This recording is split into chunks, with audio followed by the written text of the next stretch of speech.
चलिए, good evening. तो current affair series में आज हम बात करेंगे कंजर्वेशन रिजर्व की। क्या होते हैं कंजर्वेशन रिजर्व और कम्युनिटी रिजर्व, उसके बारे में बात करेंगे। उनका बेसिक कंसेप्ट क्या है, और राजस्थान में अभी हाल ही में नया कंजर्वेशन रिजर्व जोधपुर में जो डिक्लेयर किया गया, उसके संदर्भ में फिर छोटे छोटे कुछ डाटा जो टाइम टू टाइम चेंज होते रहते हैं, उनको अपडेट कि जैसे राजस्थान में कितने नेशनल पार्क हैं, कितनी वाइल्ड लाइफ सेंचुरी है, कितने टाइगर रिजर्व हैं और कितने कंजर्वेशन रिजर्व हो गए हैं। ये सारी बातें हम एक एक करके करेंगे, और उसमें भी अपने सरकार की वेबसाइट से सारा ऑथेंटिक डाटा उठाया, जिसमें कई बार ये भी आ जाता है कि कौन सा नेशनल पार्क कहां पर है, कौन से जिलों में इसकी सीमाएं पड़ती हैं, कौन सा वाइल्ड लाइफ सेंचुरी कौन से जिले में है, या कौन सा कंजर्वेशन रिजर्व कौन से जिले में है। तो इस तरीके के मैच द फॉलोइंग प्लेस वाले सब टाइप के सवाल आपके सोल्व हो जाए, उसके लिए हम ये यहाँ पर जो अपना स्लाइड लगा है वो एज इट इज जो वन विभाग की नोटिफिकेशन है उसको अपन ने ले ही लिया। ये तो अपना रेफरेंस हो गया। उससे पहले हम ये समझ लें कि कंजर्वेशन रिजर्व होते क्या हैं, और इन्हीं के जैसा एक नाम आता है कम्युनिटी रिजर्व, क्या होते हैं। तो कंजर्वेशन रिजर्व और कम्युनिटी रिजर्व, हिंदी में इनको कहते हैं संरक्षण आरक्षित क्षेत्र। इंग्लिश में इसको कहते हैं कंजर्वेशन रिजर्व।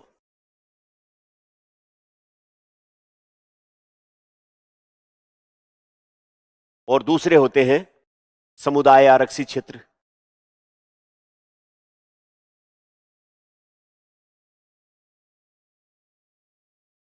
जिसको इंग्लिश में कहते हैं कम्युनिटी रिजर्व।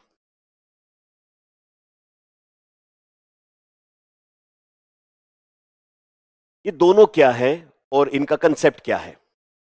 देखिए, साल 2002 में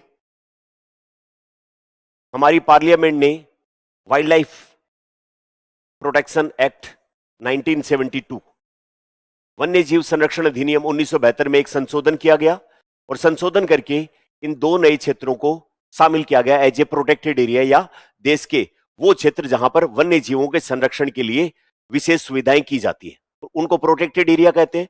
तो पहले से national park, wild life sanctuary, ऐसे वाले कंसेप्ट अपने पास थे। इनके अलावा दो और नए क्षेत्रों को शामिल कर लिया गया, जिनमें एक का नाम रखा गया संरक्षण आरक्षित क्षेत्र और दूसरे का नाम रखा समुदाय आरक्षित क्षेत्र, इंग्लिश में कंजर्वेशन रिजर्व, कम्युनिटी रिजर्व। अब पहले से अगर हमारे पास नेशनल पार्क और वाइल्ड लाइफ सेंचुरी है, तो इन दो नए क्षेत्रों की क्या जरूरत पड़ गई, इससे क्या हो जाएगा। तो इसके लिए हम एक सिचुएशन की कल्पना करते हैं ताकि इनको और ज्यादा बेटर हम समझ पाए। तो देश में पहले से कोई भी नेशनल पार्क हो या वाइल्ड लाइफ सेंचुरी हो या और कोई भी प्रोटेक्टेड एरिया हो, तो इसको हम मान लेते हैं नेशनल पार्क, या फिर इसको मान लेते हैं हम वन्य जीव अभ्यारण्य, वाइल्ड लाइफ सेंचुरी। इस एरिया को भी हम मान लेते हैं नेशनल पार्क या वाइल्ड लाइफ सेंचुरी, है ना। नेशनल पार्क और वाइल्ड लाइफ सेंचुरी का कंसेप्ट 1972 के वाइल्ड लाइफ प्रोटेक्शन एक्ट के तहत इनको डिक्लेयर किया जाता है, और विशेष सुविधाएं होती है वन्य जीवों को संरक्षित करने की यहां पर, है ना। अब मान लो पहले से स्थापित कोई नेशनल पार्क है या वाइल्ड लाइफ सेंचुरी है, उसमें कोई जानवर रहता है जैसे कि टाइगर, और टाइगर को बचाने के लिए हमने टाइगर प्रोजेक्ट भी चला रखा है नेशनल पार्क में, उनको विशेष संरक्षण भी दिया जाता है, और हमने बचा लिए टाइगर खूब। हमारे प्रयासों से टाइगर की संख्या बढ़ गई, और एक लेवल के बाद में जब टाइगर की संख्या बढ़ जाती है, तो टाइगर इस एरिया में जो वो समाना बंद कर देते। क्यों? क्योंकि टाइगर की अपना एक क्षेत्राधिकार होता है जिसको टेरिटरी कहते हैं, और अगर टाइगर यहां बढ़ गए तो इस एरिया में नए टाइगर के लिए फिर टेरिटरी बनाने की जगह नहीं बचती है, और टाइगर आपस में लड़ते हैं, क्योंकि अपने टेरिटरी में दूसरा टाइगर कोई भी बर्दाश्त नहीं करता है, तो आपस में लड़के मरने लग जाएंगे टाइगर। तो इसका मतलब एक लेवल तक तो टाइगर की संख्या बढ़ाने में नेशनल पार्क और वाइल्ड लाइफ सेंचुरी ने हमारी मदद की। एक लेवल के बाद में ये अप्रभावी हो गए। क्यों? क्योंकि जगह कम पड़ने लग गई और टाइगर आपस में लड़ झगड़ के मरने लग गए। तो फिर क्या हो? तो जब टाइगर या तो आपस में लड़ झगड़ के मरेंगे, या जो कमजोर टाइगर होगा वो नेशनल पार्क के बाहर आएगा या वाइल्ड लाइफ सेंचुरी के बाहर निकलेगा।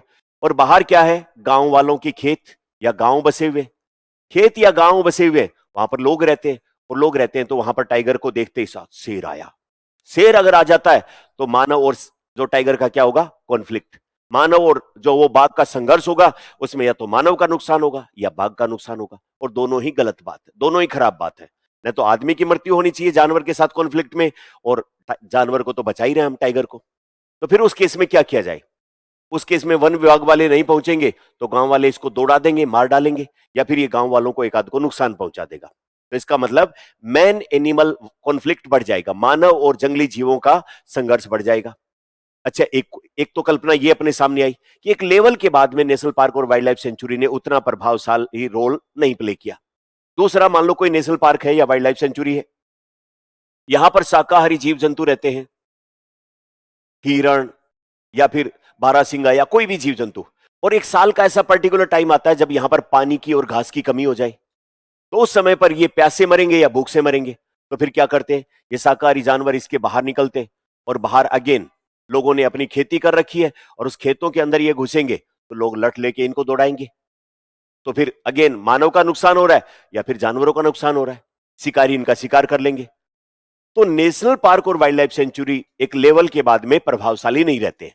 तो अब क्या किया जाए, इन नेशनल पार्क और वाइल्ड लाइफ सेंचुरी के चारों तरफ अगर बफर जोन बना दिया जाए, तो जिसमें सामान्यतः ये जीव जंतु रहेंगे तो इसमें, लेकिन अगर कभी ये बाहर निकल गए तो इनका नुकसान ना हो, तो ये एक अच्छी बात नहीं हो जाएगी क्या? तो बस यही आइडिया है कि वो कम्युनिटी और कंजर्वेशन रिजर्व पहले से कोई स्थापित नेशनल पार्क और वाइल्ड लाइफ सेंचुरी होती है उसके चारों तरफ के एरिया में डिक्लेयर किए जाते हैं, ताकि ये किस रूप में काम करे, बफर जोन के रूप में। उससे क्या होगा, मानव एनिमल कॉन्फ्लिक्ट रुक जाएगा। एक तो ये बात हुई। दूसरा, एक ये भी तो हो सकता है कोई दो नेशनल पार्क या वाइल्ड लाइफ सेंचुरी है, उनके बीच में बसावट आ गई, आबादी आ गई, गांव वाले आ गए, इन दोनों को आपस में जोड़ने वाली जमीन हम अपना लें और ये जानवर इधर चले जाएं, ये जानवर इधर चले जाएं।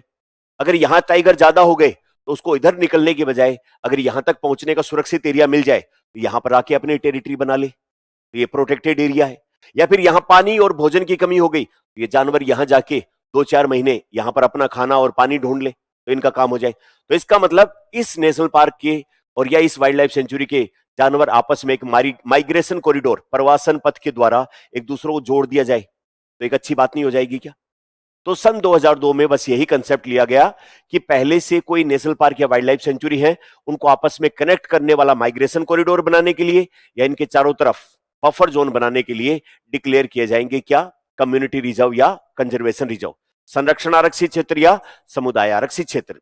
अब जब दोनों का कंसेप्ट बफर जोन क्रिएट करना है या माइग्रेशन कॉरिडोर बनाना है, तो दो नाम अलग अलग क्यों है, एक ही नाम क्यों नहीं है? तो उसका आंसर है कि अगर ये वाली जमीन सरकार की हो और सरकार यहां रहने वाले लोग, आदिवासी या कोई भी सरकारी जमीन पे रहते हैं लोग, आसपास लोग रहते हैं, उनके साथ विचार विमर्श करके सरकार अपनी जमीन को क्या डिक्लेयर कर सकती है, कंजर्वेशन रिजर्व, संरक्षण आरक्षित क्षेत्र। लेकिन अगर ये जमीन हो प्राइवेट, तो गांव वालों के साथ मिल बैठ के विचार विमर्श करके उनकी मर्जी से सरकार उसको क्या डिक्लेयर कर सकती है, कम्युनिटी रिजर्व, समुदाय आरक्षित क्षेत्र। इसका मतलब जमीन अगर प्राइवेट होगी तो क्या डिक्लेयर किया जाएगा, समुदाय आरक्षित क्षेत्र या कम्युनिटी रिजर्व, और जमीन अगर सरकारी होगी तो क्या डिक्लेयर किया जाएगा, कंजर्वेशन रिजर्व। लेकिन सरकार यहां पर जैसे ही कम्युनिटी कंजर्वेशन रिजर्व डिक्लेयर करती है, इन लोगों को यहां से हटाया नहीं जाता है, ये लोग यहीं रहते हैं, खेती करते हैं, परंपरागत रूप से अपना जीवन जीते हैं। यहां इस क्षेत्र के प्रबंधन के लिए स्थानीय लोगों और सरकार के अधिकारियों की एक कमेटी बना दी जाती है, और उस कमेटी को कहते हैं, अगर कंजर्वेशन रिजर्व डिक्लेयर किया गया है तो कंजर्वेशन रिजर्व मैनेजमेंट कमेटी, और अगर कम्युनिटी रिजर्व डिक्लेयर किया गया है तो कम्युनिटी रिजर्व मैनेजमेंट कमेटी। उस कमेटी में कौन कौन होते हैं, यहां के गांव वालों के स्थानीय प्रतिनिधि और सरकार के अधिकारी। कोई भी इस एरिया में फैसला करना होता है वो कमेटी करती है। आई बात समझ? तो इसका मतलब ये दोनों कम्युनिटी रिजर्व और कंजर्वेशन रिजर्व डिक्लेयर करेंगे तो फिर वन्य जीवों को बचाने की प्रभावशीलता थोड़ी सी और बढ़ जाती है।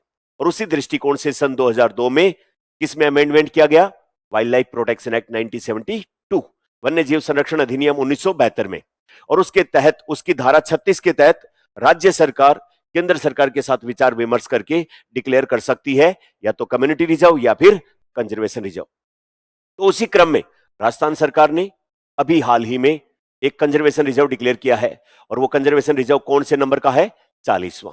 कौन से नंबर का, कहां पर डिक्लेयर किया है, खेजड़ली कला कंजर्वेशन रिजर्व, कहां पर, जोधपुर में, है ना। तो बस ये उसकी अधिसूचना अपन ने एज इट इज लगा दी। इसका कुल क्षेत्रफल कितना है, 1.508503 वर्ग किलोमीटर, इतना एरिया इसका है ना। तो कोई बहुत बड़ा ये एरिया नहीं है।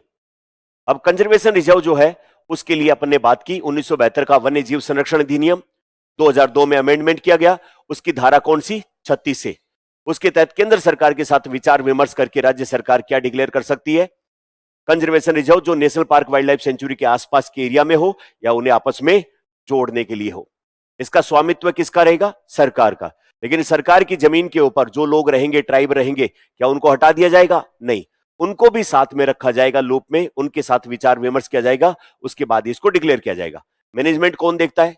कंजर्वेशन रिजर्व अगर होगा तो कंजर्वेशन रिजर्व मैनेजमेंट कमेटी, जिसमें कौन कौन शामिल होते हैं?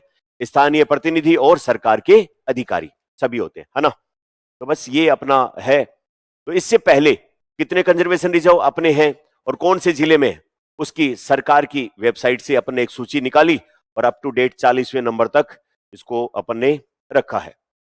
40वां नंबर जो है वो अभी खेजड़ली कला कंजर्वेशन रिजर्व जोधपुर के अंदर डिक्लेयर किया गया है टोटल, है ना। इसमें कुछ फैक्चुअल सवाल चूंकि अभी करंट में आया है, तो फैक्चुअल सवाल में राजस्थान का पहला कंजर्वेशन रिजर्व किसको डिक्लेयर किया गया? बीसलपुर को। सबसे बड़ा कंजर्वेशन रिजर्व कौन सा है? बालेश्वर। कहां पर? नीम का थाना, है ना। और सबसे छोटा कौन सा? मुहाना मंडी है अपने जयपुर में, जो फल सब्जी की मंडी है, उसी के पास में एक तालाब भी है, मुहाना तालाब, और उसी के पास में एक बीड़ है जिसका नाम है बीड़ मुहाना। बीड़ किसको कहते हैं? वन क्षेत्र जो होता है उसको, छोटा वन क्षेत्र होता है उसको स्थानीय भाषा में बीड़ कह देते हैं। तो जयपुर के अंदर है ये बीड़ मुहाना, ये सबसे छोटा। सबसे बड़ा कौन सा? बालेश्वर। सबसे पहला कौन सा?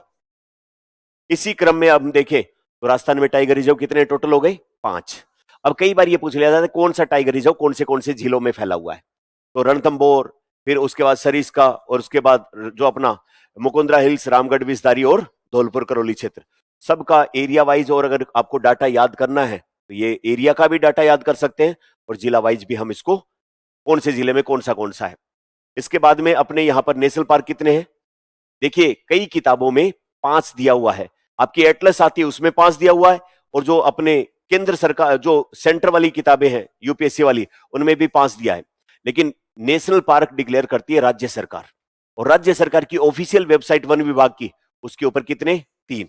राज्य सरकार का ऑफिशियल डॉक्यूमेंट इकोनॉमिक सर्वे, उसमें कितने? तो जब राज्य सरकार डिक्लेयर करती है, राज्य सरकार का सरकारी डॉक्यूमेंट सरकारी वेबसाइट पे 3 है, तो हम कितने मानेंगे? कौन से नेशनल पार्क है? केवलादेव, रणथंबोर, मुकुंदरा हिल्स।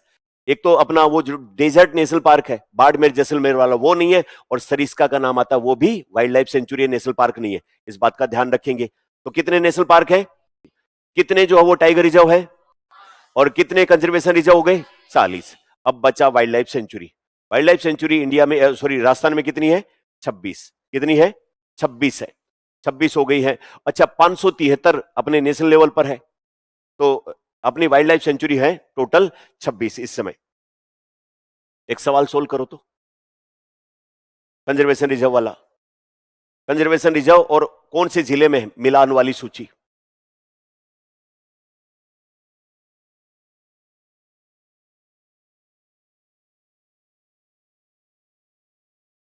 ऑनलाइन वाले बच्चे भी इसका सवाल सोल्व करें उस सूची को देख के।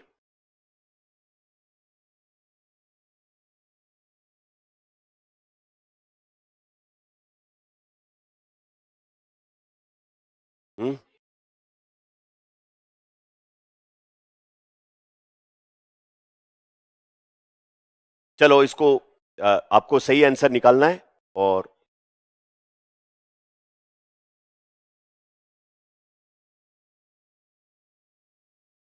एक महत्वपूर्ण सूचना जो अपना आज इकोनॉमिक सर्वे सेंटर वाला आ चुका है, या आ जाएगा, अभी मिनिस्ट्री ऑफ फाइनेंस वाली वेबसाइट पे अपलोड हो जाएगा, और कल से परसों से हम इकोनॉमिक सर्वे की क्लास करना शुरू करेंगे। सेंटर वाले बहुत ज्यादा लंबा चौड़ा नहीं, एग्जाम ओरिएंटेड रखेंगे, और लिमिटेड क्लासेज में हम इकोनॉमिक सर्वे और बजट उन दोनों को करेंगे।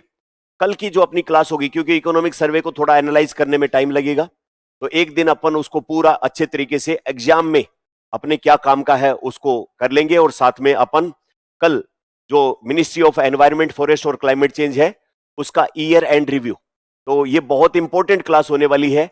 जिन बच्चों का पहले फाउंडेशन कोर्स हो गया है, तो उसमें national park, wild life sanctuary, conservation reserve, community reserve, इनकी कितनी संख्या, 2025 में सरकार ने क्या नई पहल की, तो वो पूरा करंट अफेयर दिसंबर तक का अप टू डेट हम कल की क्लास में कर लेंगे। और परसों से हम क्या शुरू कर देंगे? Economic survey. Thank you.